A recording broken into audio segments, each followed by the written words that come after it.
Geliefdes, ons toetrede psalm vanmôre is Psalm 29 en ons sing daar saam strofes 1 en strofes 5. Psalm 29, strofes 1 en 5.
Geliefdes, die Here Jesus het gesê, waar 2 of 3 in my naam is, daar is ek by hulle. Geliefdes, genade, barmhartigheid en vrede word aan u geskenk deur God ons Vader, Jesus Christus ons Here, deur die kragvolle werking van die Heilige Gees. Amen. Gemeente, ons sing tot lof van die Here uit Gesang 508, strofes 1 en 2.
Broers en susters, die wet van God beklemtoon hoe sondig en skuldig en verlore ons almal is.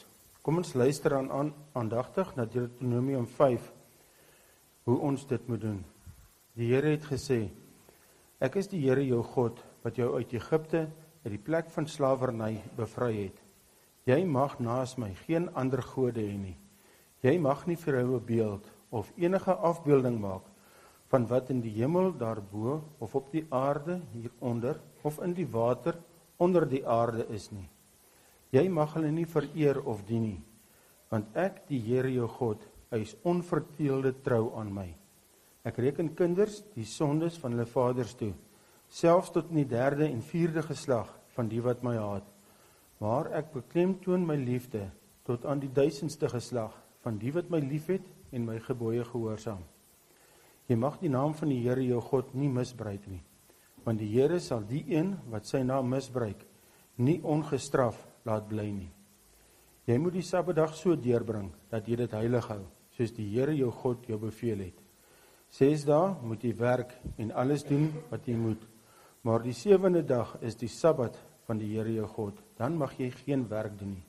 Nie jy, of jou seun, of jou dogter, of die man of vrou wat vir jou werk, of jou bees, of jou donkie, of enige dier van jou, of die vreemdeling by jou nie, sodat jou werksmense kan rus soos jy. Jy moet daaraan dink dat jy in Egipte 'n slaaf was en dat die Here jou God jou deur sy groot krag en met magtige dade daaruit bevry het.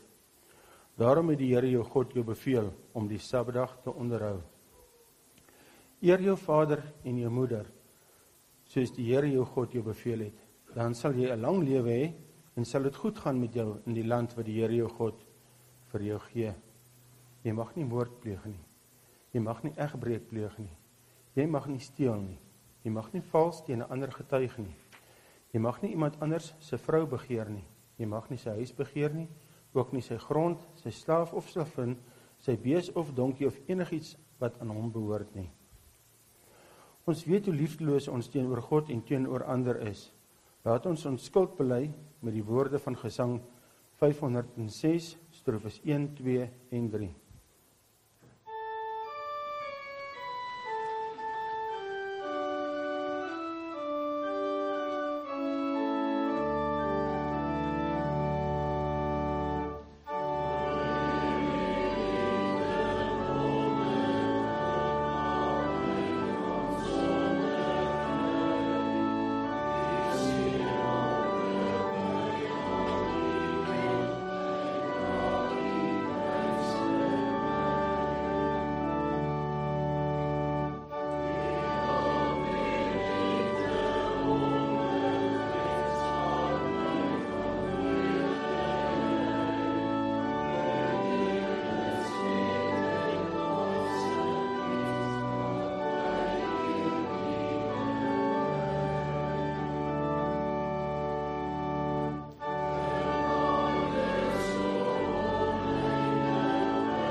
Broers en susters, ons het voor God bely hoe liefdeloos ons teenoor hom en ander mense is.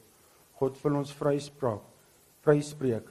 In Galasiërs 3 vers 13 lees ons dat Christus ons losgekoop het van die vloek wat die wet meebring, deur in ons plek 'n vervloekte te word. In Christus is ons nou vrygespreektes. Dit bring ons tot geloofsbelijdenis. Kom ons bely ons geloof soos volg.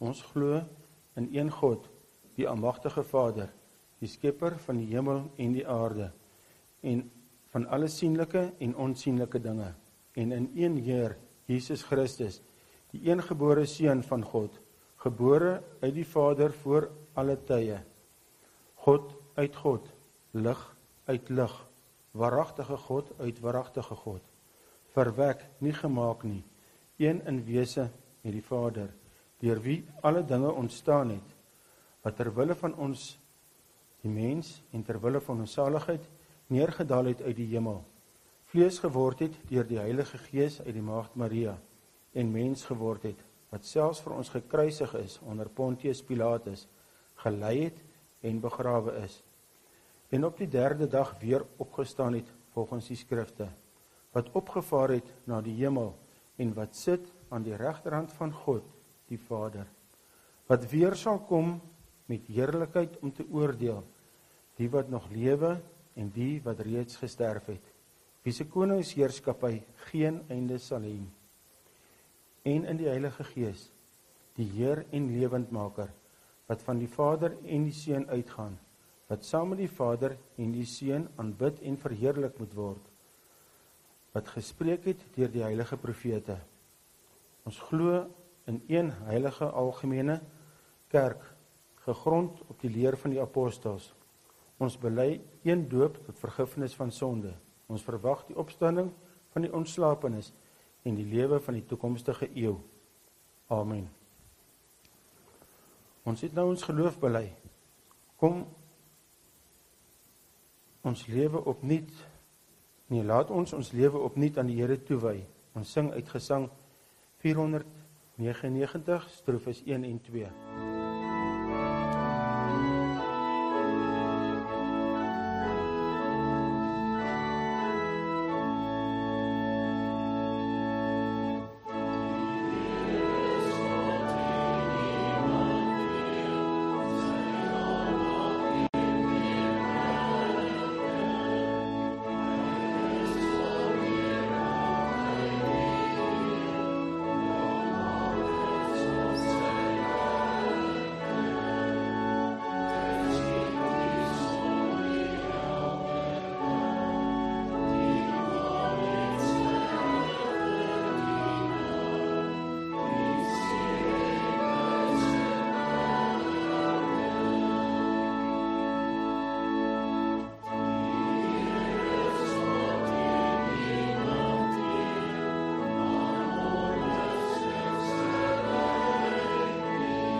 Gemeente, voordat ons saam lees uit die woord vanmôre, terwyl jy so sit, kom ons sluit ons oë in gebed.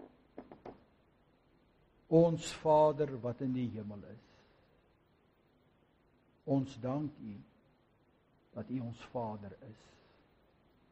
'n Vader wat aan ons 'n groot geskenk gegee het, het U Seun gegee, sodat ons kan bly leef. Ja, deur U Seun het U ons aangeneem as U kinders.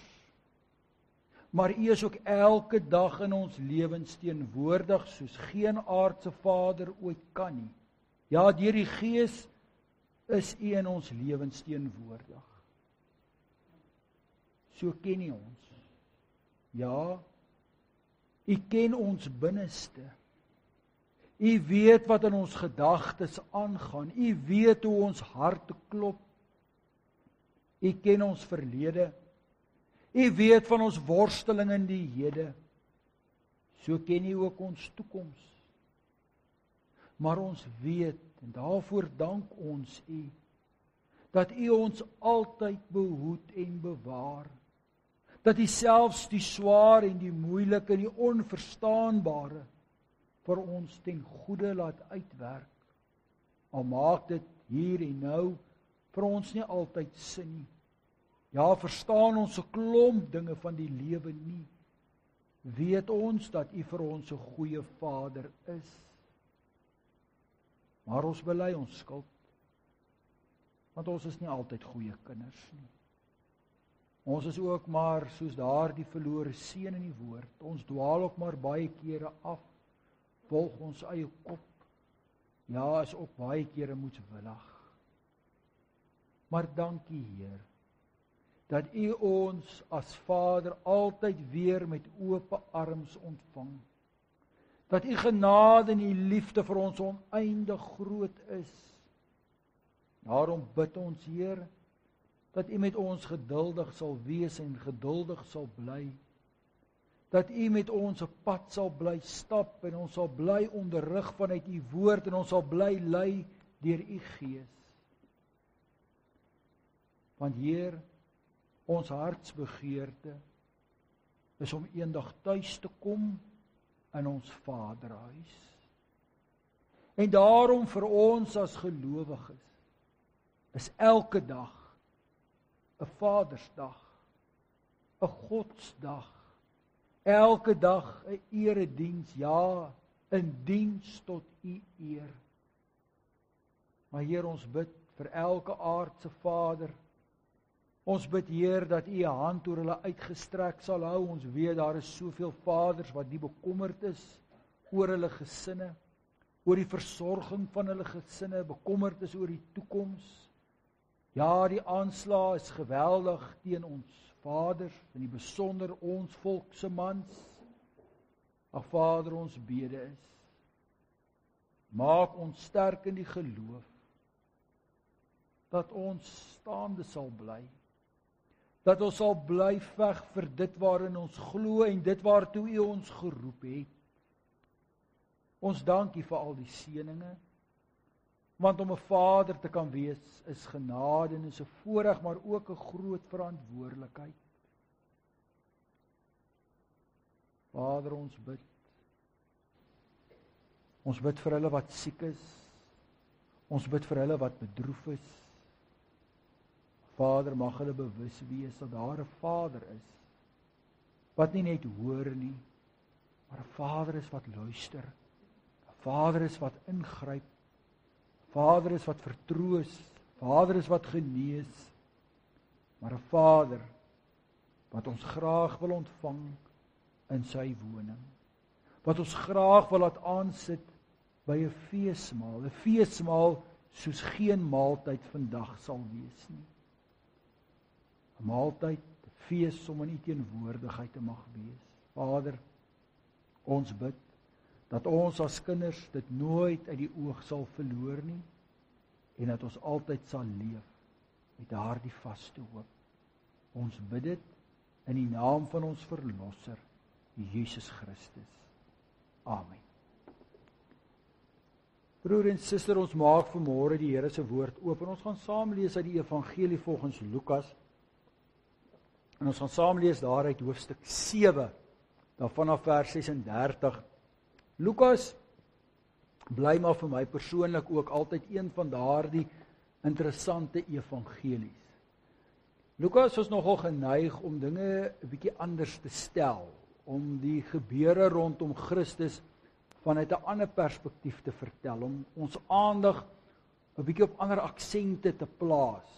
En hoofstuk 7 is 'n duidelike voorbeeld daarvan. Die gedeelte wat ons vanmôre gaan saam lees, gaan vir u in die een opsig iets wat bekend klink, want ons lees van 'n soortgelyke gebeurtenis in die ander evangelies, al 3 die ander evangelies, van die vrou wat gekom het en die Here Jesus gesalf het.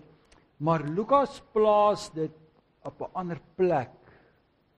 Want Lukas het met hierdie vraag, of plaas hierdie vraag op die tafel.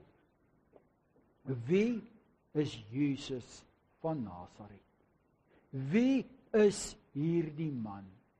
En as ons gaan kyk na wat in hierdie voorafgaande gedeeltes gebeur, dan lees ons waar die Here Jesus 'n slaaf genees het, 'n weduwee se kind opgewek het, maar dat dan ook in die voorafgaande gedeelte Johannes se disippels kom en vra, maar is u die Christus wat ons verwag het, of moet daar 'n ander een kom?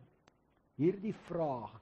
En deur na hierdie gebeurtenis te verwys, en 'n klomp ander, het Lukas hierdie vraag beantwoord. Nou ons lees nou daar vanaf vers 36, die opskrif van hierdie gedeelte uit die 2020 vertaling, dis op bladsy 98, vergewing vir 'n sondige vrou. Een van die fariseërs het hom genooi om by hom te kom eet. Hy het die fariseër se huis binne gegaan en vir ete aangeleun. En kyk, daar was 'n sondige vrou in die dorp wat gehoor het dat hy by die fariseër se huis gaan eet het. Sy het 'n albesterfles vol reukolie gevat en agter Jesus by sy voete gaan staan. Sy het gehuil en begin om sy voete met haar trane nat te maak. Sy het sy voete met haar hare afgedroog, dit gesoen en met reukolie ingevryf. Toe die fariseër wat hom uitgenooi het dit sien, het hy in sy hart gedink, as hierdie man 'n profeet was, sou hy tog geweet het wie dit is wat hom aanraak en watter soort vrou sy is, dat sy 'n sondige vrou is. Maar Jesus het vir hom gesê, Simon, ek het iets om vir jou te sê. Sê maar meester, antwoord hy. 2 mense was by 'n sekere geldskieter in die skuld. Die een het 500 denarius geskuld en 'n ander 50. Omdat hulle hom nie kon terugbetaal nie, het hy albei se skuld kwyt geskeld. Wie van hulle sal hom dan die meeste lief hê? Simon het geantwoord, ek veronderstel die een vir wie hy die meeste kwyt geskeld het. En Jesus sê vir hom, jy het reg geoordeel. Toe het hy omgedraai na die vrou en vir Simon gesê, sien jy hierdie vrou? Toe ek by jou huis ingestap het, het jy nie eers vir my water vir my voete gegee nie, maar sy het my voete met haar trane nat gemaak en met haar hare afgedroog. Jy het my nie 'n soen gegee nie, maar sy het, vandat ek hier aangekom het, nie opgehou om my voete te soen nie. Jy het my kop nie met olyfolie gesalf nie, maar sy het my voete met reukolie ingevryf. Daarom sê ek vir jou, haar sondes, en dit was baie, is vergewe, omdat sy baie liefde betoon het. Maar die een vir wie min vergewe word, het min liefde. En vir haar het hy gesê, jou sondes is vergewe. Toe begin die mense wat aangeleen het vir ete onder mekaar sê, wie is hierdie man, dat hy self sondes vergewe? Maar Jesus het vir die vrou gesê, jou geloof het jou gered. Gaan in vrede. Geliefdes, tot sover ons skriflesing. Gelukkig is elkeen wat die Here se woord hoor, dit glo en ook daar volgens leef. Geliefdes, ons gaan nou weer saam sing daaruit Gesang 5:2-4 en ons sing daar saam strofes 1 en 3.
Gemeente, ons teksverse van môre se prediking is 2 verse, daaruit vers 36 en 37. Een van die fariseërs het hom genooi om by hom te kom eet. Hy het die fariseër se huis binne gegaan en vir ete aangeleen. En kyk, daar was 'n sondige vrou in die dorp wat gehoor het dat hy by die fariseër se huis gaan eet het.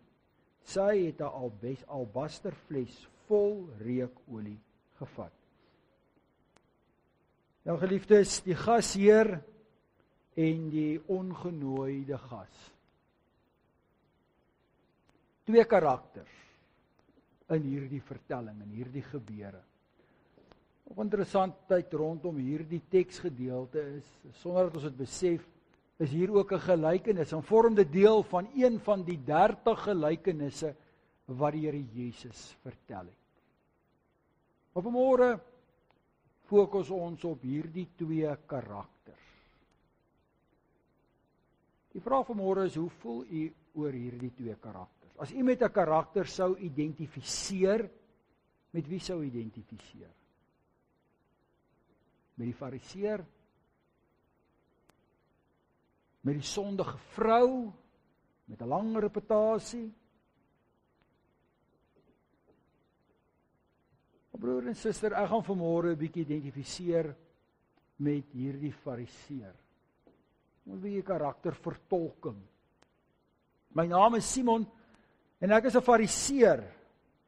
En ja, en ek weet dat u is maar ongemaklik met ons as fariseërs, want daar is 'n klomp dinge al oor ons geskryf en daar word 'n klomp dinge oor ons gesê. En die besonder dat ons anti-Jesus is. Maar dat ek 'n bietjie vertel van wie ek is en wie ons is. Jy moet die geskiedenis onthou van my volk. Ons lees daarvan in die Ou Testament en jy kan dit ook gaan lees. Dis 'n volk wat baie keer die pad buister geraak het. Hoekom? Want hulle het afgedwaal van die Here se woord, die wet, die 10 gebooie. Dit was die groot probleem gewees. En ons, die fariseërs, was die morele kompas, is die morele kompas van hierdie volk. Dis ons wat vir hulle onderrig oor die wet, oor hoe hulle moet leef. En nou moet jy verstaan dat ons as fariseërs moet ook natuurlik 'n voorbeeld wees. Dit wat jy preek, dit moet jy doen. En as jy so kyk na die gemiddelde fariseer, dan sien jy dit ook duidelik raak. Dit wat ons sê, dit doen ons. Ons bid, ons vas, ons offer ons lewe op vir die geloof. Jy moet onthou dat in Jerusalem en die ou beloofde land is daar nou 'n vreemde oorheerser, die Romeine. Die Romeine wat die hele wêreld oorheers. En hulle bring al hierdie vreemde gedagtes, kulture en gebruike onder ons mense in. Dis vir mense gewild. Dis iets anders. Mense hou daarvan om te eksperimenteer. Mense is krities. En dit raak ons geloof. Dit raak ons as beloofde volk, uitverkore volk. So, jy moenie so negatief en krities wees teenoor ons fariseërs nie. Ons is daar om God se volk te beskerm. Ons is toegewy in wat ons doen. Baie mense beskuldig ons daarvan dat ons nie oopkop is nie. Dat ons maar verkramp is in ons denke. Maar dit is nie waar nie. Ek myself, Simon, het gehoor van hierdie man van Nasaret. Nou, jy moet ook onthou dat Nasaret was maar 'n ou baie klein dorpie. Daar het nie werklik iets in Nasaret gebeur nie. En nou is daar 'n man wat aanspraak maak daarop dat hy 'n profeet is, selfs die Messias is. God se seun is. Nou ek moet dit ondersoek. Daarom dat ek hom uitnooi aan my huis. En as 'n goeie gasheer nooi ek hom vir ete. En ek nooi hom uit om saam met my kollegas en vriende daar te kom aansit. Want ek wil self ondersoek instel. Ek wil graag self seker maak of hierdie man werklik is wie hy sê hy is. Ten minste 'n profeet. Maar jy moet ook my posisie verstaan, want in my geleedere onder my kollegas is daar maar baie wat baie krities is oor hierdie man. En daarom is ek ook maar baie versigtig dat Ek moet nou baie mooi trap dat mense my nie met hom assosieer en dink dat ek nou outomaties 'n volgeling is nie. So ek moet my afstand hou. Ek nooi hom in, maar ek hou my afstand. Ek is nie te gasvry nie. Want onthou, kollegas sit saam met my daar om tafel en ook vriende van my. En mense se tonge is ons maar los. Mense praat graag. So ek moet dit baie diplomaties en versigtig hanteer. Maar ek wil seker maak, wie is hierdie man? En hierdie man daag op, indrukwekkende man, 'n man met 'n bepaalde teenwoordigheid. Kom baie vinnig agter dat hierdie man bepaalde insigte het. En dat hy ook bepaalde volgelinge het. Klomp. Maar hy daag op. Maar dan uit die bloute daag daar 'n vrou uit ons dorp uit op. 'n Vrou met 'n reputasie. En is nie dat ons lelik of snaaks is met die vrou nie. Ook volgens ons wet, volgens ons gebruike, ons tradisie, is hierdie vrou onrein. Sy het 'n reputasie. Wat haar omstandighede presies was, weet ons nie, maar dit gaan ons ook nie regtig aan nie. Hierdie vrou is deur die Here afgeskryf. Dit leer ons tog ook. So dis nie, sy is nie ons verantwoordelikheid nie. Maar nou kom hierdie onrein vrou en sy kom tuister my gas. Sy begin te huil. Nou jy weet hoe ongemaklik 'n mens raak as 'n vrou begin te huil. Nou huil hierdie vrou aan wie ek nie regtig mag vat of raak nie. Ek kan haar nie regtig verwyder nie. Dis 'n ongelooflike ongemaklike situasie wat hier plaasvind. En sy huil op hierdie gas van my se voete. Sy maak haar hare los wat jy weet wat nie 'n gebruik mag wees nie. En sy droog sy voete af. En dan vat sy duur reukolie. En onmiddellik wonder ek, waar kry hierdie vrou hierdie olie? Wat het sy gedoen om geld te kon verdien om hierdie duur olie te koop? Jy kan jouself maar net indink waar daardie geld vandaan gekom het. Onheiligheid, sonde. Hierdie vrou is 'n onreine sondaar. Maar terwyl ek hierdie spektakel aanskou en ek so ongemaklik is en ek nie weet hoe om hierdie situasie te hanteer nie, want almal se oë is op my, almal verwag ek moet iets doen, gaan daar tog 'n lig by my op. En ek besef maar ek kry 'n antwoord op die vraag: wie is hierdie man? Is hy 'n profeet? Nee, hy is nie. Dis of daar so kalmte oor my uitsak. Hierdie man is nie 'n profeet nie. Hy's 'n swendelaar.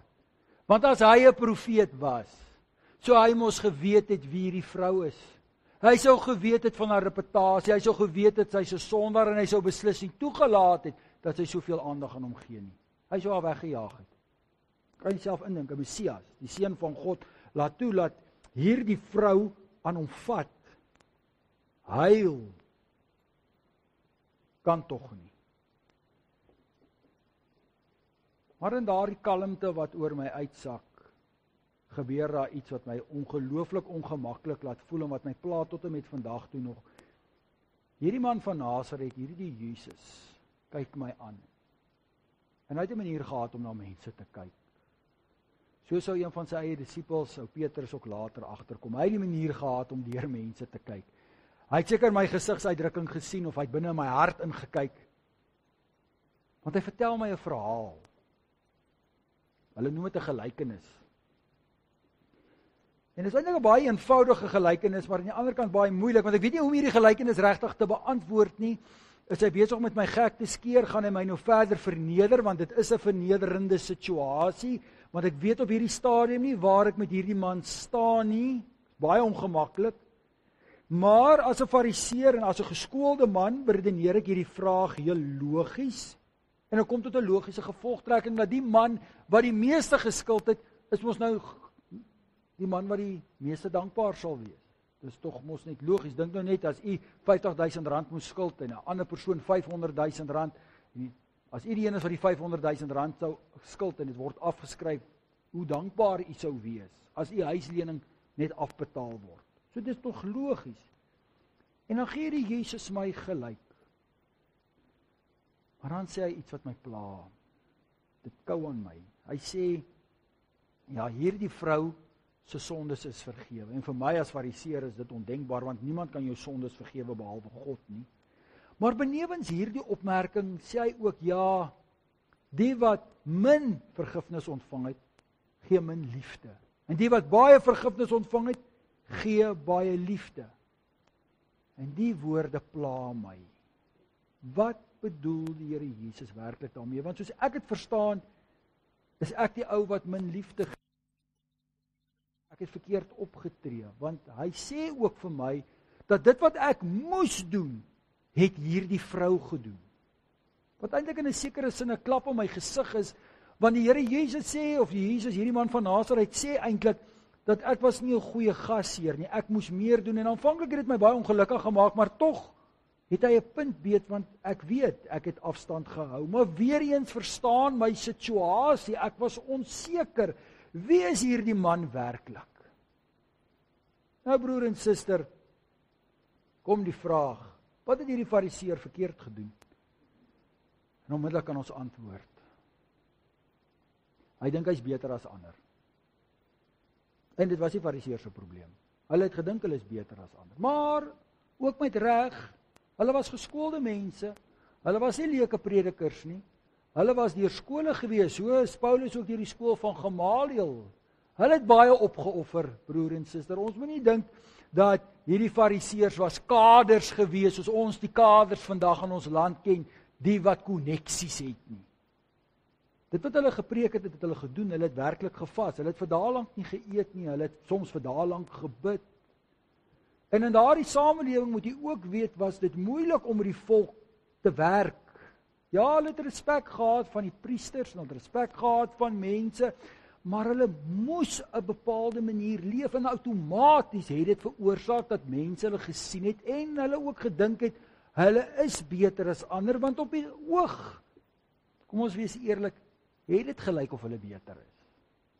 Dan aan die ander kant, wat het die fariseer nog verkeerd gedoen? Hy oordeel. Maar ook hier moet ons ook nie te hard wees met die fariseer nie, want hy het die 10 gebooie gehad, hy het daai wet geken, hy het uitgewerk tot in 613 wette, hy het dit presies verstaan, en hy het presies geweet, waaraan hierdie vrou skuldig is, so outomaties sou hy haar oordeel, want hy het al gemeet aan die wet. Wat het hy nog verkeerd gedoen? Hy plaas die etiket op haar. Sy is 'n sondaar. Ons lees van die tollenaars en sondaars, etikette, 'n plakker op mense plaas. Dit was ook 'n gevolg van die manier hoe die fariseërs opgelei was, die posisie wat hulle gehad het. Om die skape van die bokke te skei, sou ons kon sê, die goeies en die slegtes, om mense te beskerm. Dit is tog ook in 'n sekere sin dalk logies. Maar hierdie fariseer was ook nie eerlik nie. Hy was 'n maskerdraer. Mense weet nie regtig waar hulle met 'n fariseer gestaan het nie, of hy aan of af was nie. Hulle het agter maskers baie kere beweeg. Die waarheid het maar baie keer ontwyk. Hulle was nie dood eerlik nie. Hulle was ook te bang mense breek tot hulle deur, want hulle was op die einde van die dag ook maar mense. So hulle was ook maar mense wat in die laaste plek afstand gehou het. Want hierdie gedeelte gaan ook oor afstand. Hy hou sy afstand van Jesus oor bepaalde redes, maar hy het ook al afstand gehou teenoor ander mense. Maar weet jy broer en suster, ek het vanmôre nou die rol vertolk van nou Simon die fariseer, maar weet jy, as ons eerlik is daar maar in elkeen van ons 'n stukkie Simon. Daar is in elkeen van ons maar 'n stukkie fariseer, want kom ons wees nou eerlik vanmôre. As gelowiges, as kerkmense, as lidmate, ons is ook baie lief om te oordeel. Kom ons wees eerlik. Ons is ook lief om plakkers te plak. Ons is ook lief en baie keer geneig om te dink ons is beter as ander. En ons hou ook maar baie kere afstand. Daarin is ons baie kere meesters, veral Christene. Ons is lief om afstand te hou. Ja, ons laat die Here Jesus in ons hart toe, maar ons laat nie toe dat hy oor ons lewens heers nie. Ons maak nie die deur tot die kerk heeltemal toe nie, hy is so op 'n skreefie oop. Ons hou afstand. Want dit wat die kerk baie kere verteenwoordig is daarom bietjie te radikaal om te sê dat die Here Jesus die enigste weg, waarheid en lewe is. Dit is dan bietjie te eng. En die hele verhaal rondom die skepingsverhale, ja, dis dan bietjie te ouderwets. En daar's sekere dinge wat te idealisties is om te sê jy moet jou vyand vergewe en jy moet kerk toe kom en jy moet op 'n bepaalde manier leef. Dis goed van die ou tyd. Ons is maar bietjie ongemaklik daarmee. Ons is baie kere krities. Ons het baie kere verskonings. Ons het baie kere verduidelikings, want die Here moet ook ons posisie verstaan in hierdie wêreld. As kerk, as Christene, as gelowiges is ons 'n minderheid. En ons moet leef, ons moet eet. Ons moet oorleef. Ons het 'n gesin om voor te sorg. So baie paas in hierdie dae wat daarmee worstel en stoei. Hoe sorg ek vir my gesin? En daarom moet ons baie kere afstand neem ten opsigte van ons geloof. Afstand neem teenoor Christus. Ja, broer en suster. Ons raak ongemaklik met die fariseërs, maar tog is daar ook maar 'n stukkie fariseer in elkeen van ons. En dan kom die Here Jesus. En dis waar hierdie gelykenis so mooi inkom. Wat eintlik 'n spieël is. Vertel hy hierdie een van die kortste gelykenisse van hierdie twee persone wat 'n geldskieter geld geskuld het, 'n beeld wat ons vandag ook baie goed ken. Daar's baie sulke mense, geldskieters. En mense word naderhand vasgevang in 'n skuldnetwerk. En ons verstaan hierdie gelykenis. Maar wat sê die Here deur hierdie gelykenis? Nie net vir Simon nie, maar ook vir ons vanmôre. Die Here sien ons binneste raak. Aanvanklik dink Simon, hierdie man is nie 'n profeet nie, hy weet nie wie is hierdie vrou nie, hy besef nie wie sy is nie. Maar dan kom die Here en hy spreek hom aan, en hy spreek hom op so 'n manier aan dat Simon weet, maar die Here weet wat in sy hart aangaan. Dit gryp weer terug na die Ou Testament toe, broer en suster, waar ons weet, Samuel, die Here vir Samuel by geleentheid gesê het, ja, onthou Samuel, julle as mense kyk na die buitekant, ek kyk na die binneste, ons weet dit gebeur daar as ou Dawid tot koning gesalf word. Kan niks vir die Here wegsteek nie. Die Here het juis hierdie vrou geken. Hy sê dit ook, haar sondes was baie. Die Here ken ons binneste. Hierdie vraag wat Lukas vra, wie is hierdie Jesus van Nasaret? Hy is die Messias. Hy is die een wat ken. Hy is die een wat verstaan. Hy is die een wat verby versperrings kan indring. En dis ook al een ding wat die fariseërs mee goed was, 'n stelsel, kom ons sê dit nou maar, 'n byproduk, 'n gevolg van die manier hoe hulle geleef en dinge gedoen het. Hulle het versperrings opgerig. En mense kon nie deur daardie versperrings kom nie. En dan kom ons by hierdie ander karakter. Hierdie vrou, hierdie sondaar, en vandag sien ons, kyk ons anders daarna. Maar in die Bybelse tyd was dit radikaal. Dit is so tragies, maar vrouens het net absoluut geen reg gehad nie, en veral 'n vrou soos hierdie. Sy was 'n sondaar in die ergste sin van die woord. En soos vroeër ook gesê het, die samelewing het sulke mense beskou as reeds deur God veroordeel. So dat daai mense heeltemal uitgeskuif. Hierdie vrou kom en sy breek deur alle versperrings. Sy kom daaraan as 'n ongenooide gas. Nou moet jy verstaan wat daar afspeel. En sy kom by hierdie Jesus van Nasaret. Nou wat weet ons van hierdie vrou? Die vraag, wie is sy? Lukas sê vir ons, sy was 'n sondaar. Hy sê vir ons dat sy het gehoor van die Here Jesus. En sy kom en sy huil. Ons weet wat bedoel word, as daar gesê word, hierdie vrou was 'n sondaar. Sy was heel waarskynlik 'n prostituut gewees. Sy moes op 'n manier maar die pot aan die kook hou. Ons weet nie of sy kinders gehad het nie, ons weet nie, dit word nie vir ons gesê nie. Maar sy was 'n sondaar en sy was verag deur mense. In die tweede plek lees ons dat sy het gehoor. Nou weet ons Johannes die Doper het baie gepreek, daar het baie dinge gebeur, Jesus het mense uit die dood uit opgewek, het mense genees. So sy kom in aanraking met die verkondiging, dalk was sy by geleentheid, het sy die Here Jesus ook gehoor preek, of mense het dit kom vertel wat die Here Jesus gesê het. Maar die punt is hierdie verkondiging, Hierdie blye boodskap, ons sê hierdie evangelie, bring hierdie vrou in beweging, en sy gaan deur alle versperrings.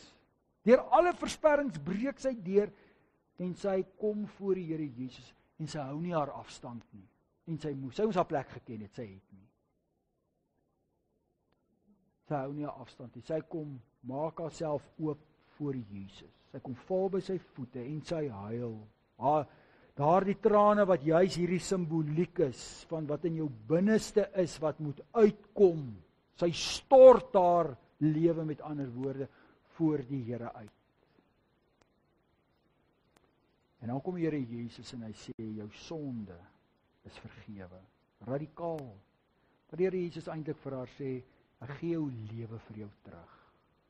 Jou geloof het jou gered. Was hierdie vrou nou iets merkwaardigs, besonders? Nee. Het sy iets magies gedoen? Nee. Sy weet wie sy is. Sy skram nie weg nie. Sy kruip nie agter 'n masker weg soos die fariseërs nie en soos ander mense nie. Nee, sy erken wie sy is.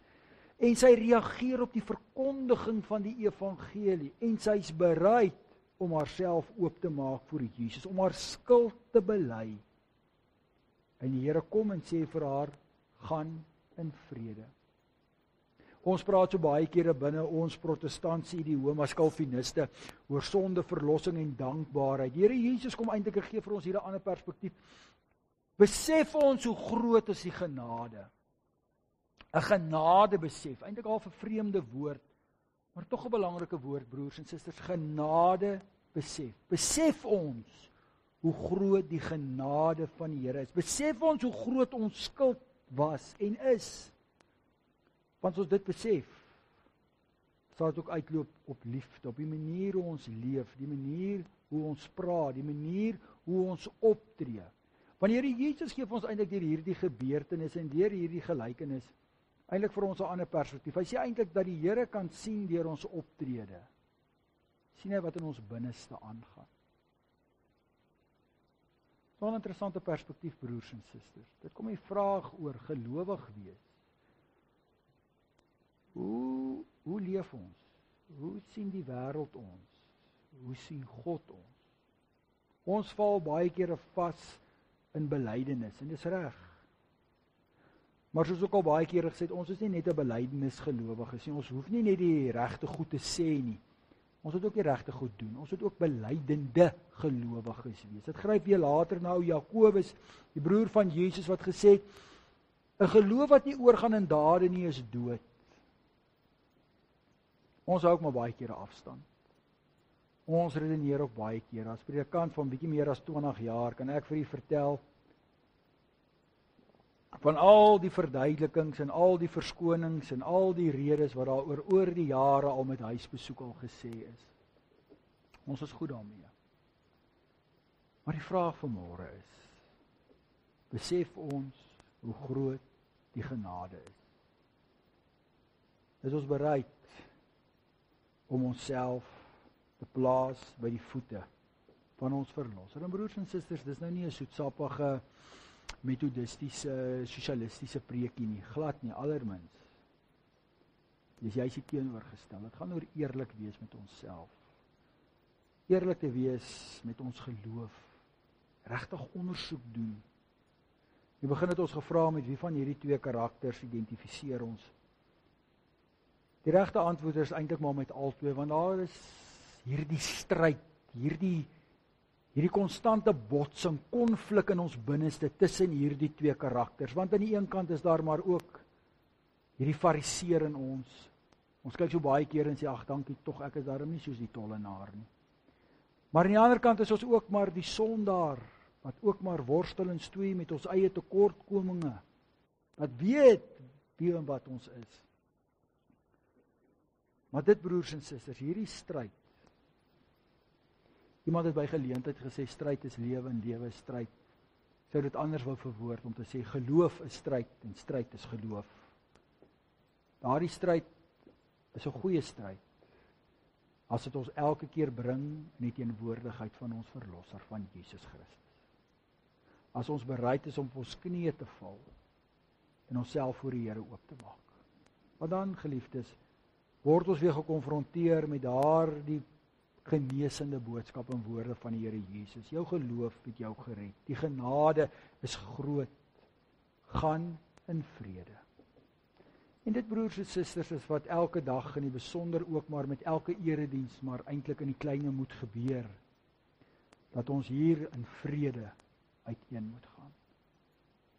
Mag die Here deur sy genade, sy liefde en sy sorg altyd met ons besig wees. Met ons binneste. En mag ons so leef dat ons in vrede kan leef, maar ook eendag in vrede kan gaan. Amen. Geliefdes, die antwoord op vanmôre se prediking kom uit die baie bekende gesang wat ons graag sing as 'n gebed, Gesang 276, en ons sing daar strofes 1 en 2, en as jy sing, luister ook na die woorde. Dis altyd een van die pragtige gesange wat ons het, 'n pragtige gebed. En dan bly staan vir die uitspreek van die seëngroet en dan sing ons saam uit Gesang 314 die Amen. Baie dankie.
Gemeente, ontvang die seën van die Here en gaan in sy vrede. Die genade van ons Here Jesus Christus, die liefde van God en die gemeenskap van die Heilige Gees sal met elkeen wees. Amen.